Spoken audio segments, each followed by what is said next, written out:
Have you ever set a goal, maybe felt a bit stuck, or just wondered how some people seem to, well, effortlessly attract success? Yeah, it's a common feeling. So today we're doing a deep dive to try and cut through some of the noise around manifestation. It's a huge buzzword, right? Oh, absolutely. Everywhere. Yeah. But often completely misunderstood. Exactly. So we've gathered insights from quite a few sources, neuroscience, psychology, practical guides, to give you something really grounded and hopefully actionable. And our mission here is, first off, let's debunk the biggest misconception right away. Which is? That manifestation is just passive wishing.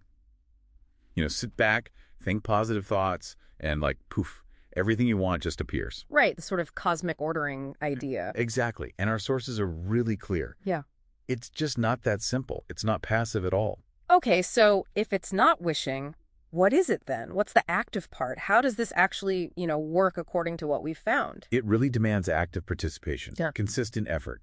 Agency is firmly in your hands. And what's fascinating really is the neurological basis for this. Our sources point strongly towards neuroplasticity. Ah, the brain's ability to change. Precisely.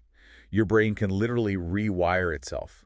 When you consistently focus your thoughts, your beliefs on a specific outcome, you're actually building new neural pathways. Like carving out a new road in your brain.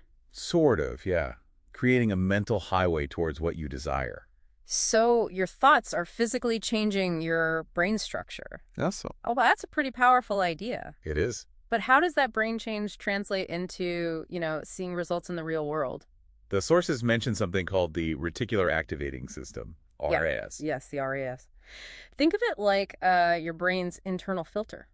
Oh. Or maybe a bouncer at a club. Okay. It only lets in information that it thinks is relevant based on your dominant thoughts and beliefs. Like when you decide you want a certain car. And suddenly you see it everywhere. Spot on. It's not that more of those cars suddenly appeared. Right, your brain just started noticing them. Your RAS started flagging them for your attention. So this rewired brain, thanks to neuroplasticity, actively identifies and highlights opportunities that align with those dominant thoughts. It's a feedback loop. Interesting. So the brain is primed, focused. How do feelings fit in? Emotions feel less scientific, maybe? Well, they're crucial. Emotions aren't just abstract. Our sources talk about how they impact our physiology, our perception. They create a powerful feeling state. A feeling state, like a vibration.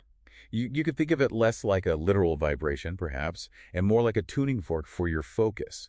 It directs your brain, your RAS, to notice things that match that feeling. So if thoughts are the blueprint, And beliefs build the pathways. then emotions are the energy, the accelerant. That's a great way to put it. They cultivate a state that attracts, or rather, makes you perceive and act on similar experiences. Okay, this sounds like a trio. Thoughts, feelings, and there must be a third piece, right? Absolutely. Action. It's indispensable. Not just any action, though. No, specifically inspired action. This isn't about just being busy for the sake of it. Inspired action often feels intuitive. It feels aligned, like the natural next step. Ah, so it bridges the gap between the inner work, the thoughts and feelings, and the outer reality. Exactly. Without that consistent, inspired action, the whole process stays purely mental. Just an idea. Okay, so bringing this all together, what are the practical things, the actionable steps our sources suggest you can actually do? Well, our deep dive highlighted several core techniques. Think of them as an integrated toolkit, really. Like what? Visualization is a big one. Right. Vividly imagining your desired outcome like it's already happened. This helps program your subconscious. Okay. Then there are affirmations, positive statements you repeat consistently.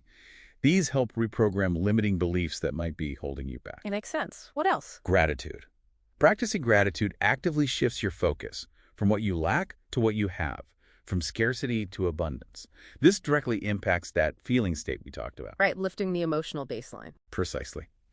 And journaling too great for getting clear on your desires, tracking progress, noticing patterns. And connecting all these back to that crucial element. Inspired action. It's the bridge. So you might visualize your goal, use an affirmation to tackle self-doubt about it. And then take that aligned step forward. Exactly. The techniques aren't meant to be used in isolation.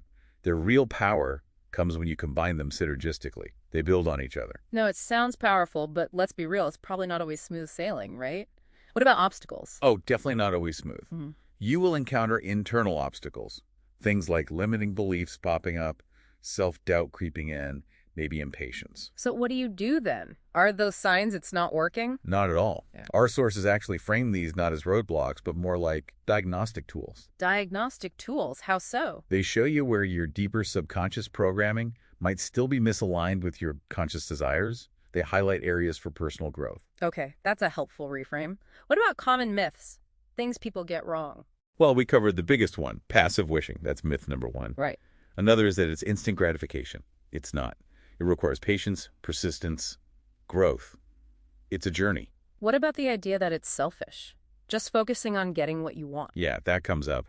But the most powerful and sustainable manifestation tends to happen when it's aligned not just with you, your authentic self, but also with a greater good.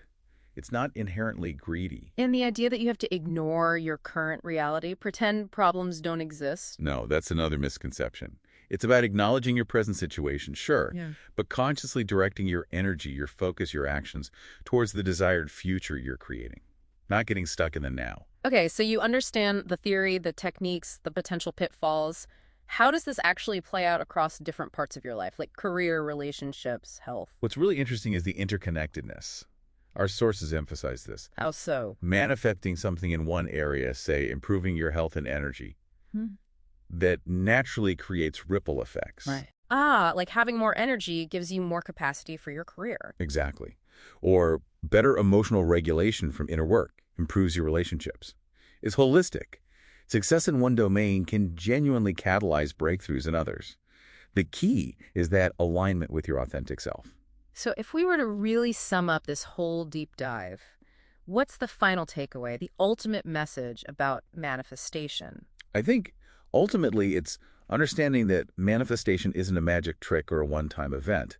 It's really a continuous practice A practice of what? of self-mastery, really, and lifelong evolution. It's about perpetually refining your inner world, your thoughts, your beliefs, your emotions, and then consciously aligning your actions with that inner state. So you're not just passively receiving. No, you're actively shaping your reality. You become the conscious architect of your life. And in doing that, you naturally foster resilience, a growth mindset, every single day. It's an ongoing process of becoming